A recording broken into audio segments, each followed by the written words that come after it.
নমস্কার বন্ধুরা, আজকে একটা নতুন ভিডিও নিয়ে চলে আসছি। আজকে যে বিষয় নিয়ে কথা বলবো সেটা হলো আমরা শ্রীমদ্ ভগবদ গীতা কী জন্য পড়ব। ভগবদ গীতা হলো একটি পবিত্র পাঠ্য হিন্দু ধর্মের সব থেকে, যা আপনাকে আপনার আধ্যাত্মিক চেতনাকে গাইড করতে সাহায্য করে ও সহায়তা করতে সাহায্য করে।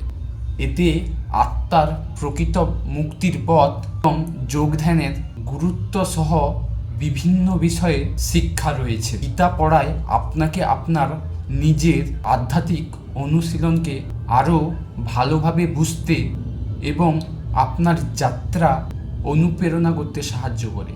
তাই আমাদের সবাইকে শ্রীমদ্ ভগবদ গীতা পড়তে হবে।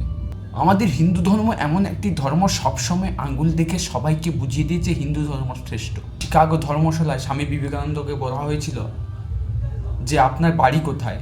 তখন স্বামী বিবেকানন্দ বলেছিল আমার বাড়ি বাংলায়।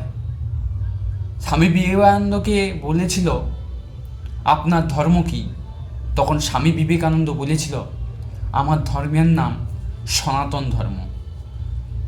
তখন সবাই সেই যে যেখানে বক্তব্য রাখবেন স্বামী বিবেকানন্দ, সেখানে সনাতন বলার সঙ্গে সঙ্গে সবাই হাসেছিল, বলেছিল আমি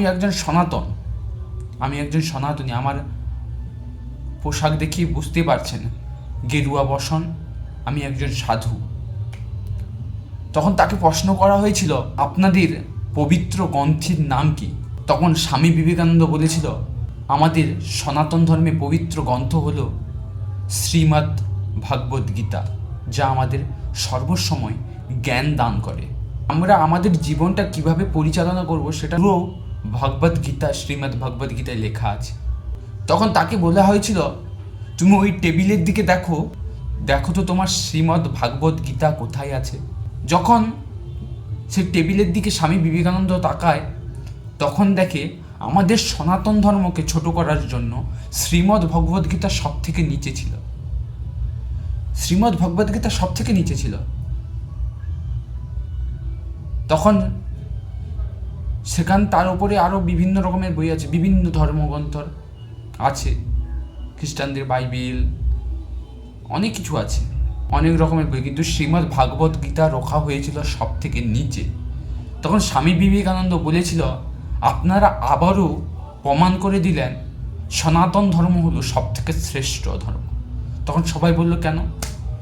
তখন স্বামী বিবেকানন্দ বলেছিলেন যে সবার ভার বহন করতে পারে সেই তো শ্রীমদ্ ভগবদ গীতা। যে জগৎ জুড়ে আমাদের শ্রীকৃষ্ণ সমস্ত সংসারের ভার বইয়ে চলছে, সেটাই তো আমাদের সনাতন ধর্ম। তাই আমাদের গীতা পাঠ করতে হবে, তাই আমাদের গীতা পড়তে হবে।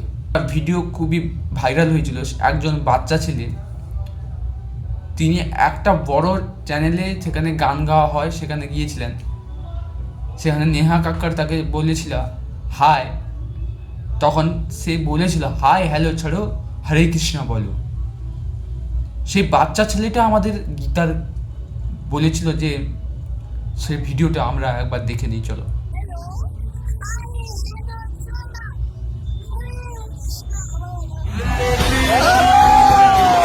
नाम क्या है?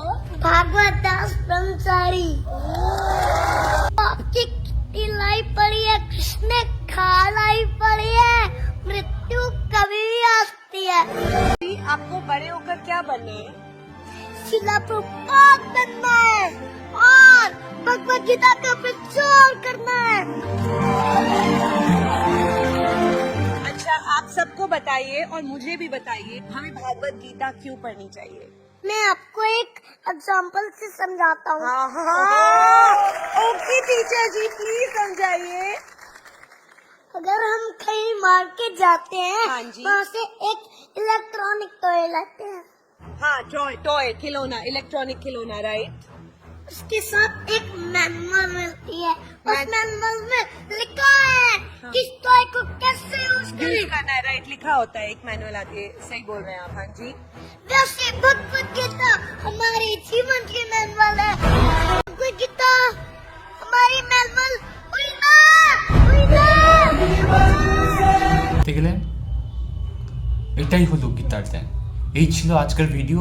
আর গীতা থেকে আপনারা যে কোনো প্রশ্ন আমাকে এবার থেকে কমেন্টে করবেন, আমি সরাসরি আপনাদের ভিডিওর মাধ্যমে সব কিছু বলে দেবো। এই ছিল আজকের ভিডিও। সবাই মিলে একবার হরে কৃষ্ণ। আর ভিডিওটি যদি ভালো লেগে থাকে অবশ্যই প্রচুর শেয়ার করুন। সবাই মিলে একটু শেয়ার করুন, পাশে থাকুন, ভালোবাসা দিন, কারণ এরকম ভিডিও এবার থেকে আমার প্রোফাইলে আসবে। আমাদের সনাতন ধর্মকে সবার আগে এগিয়ে নিয়ে যেতে হবে। কৃষ্ণ রাধে রাধে।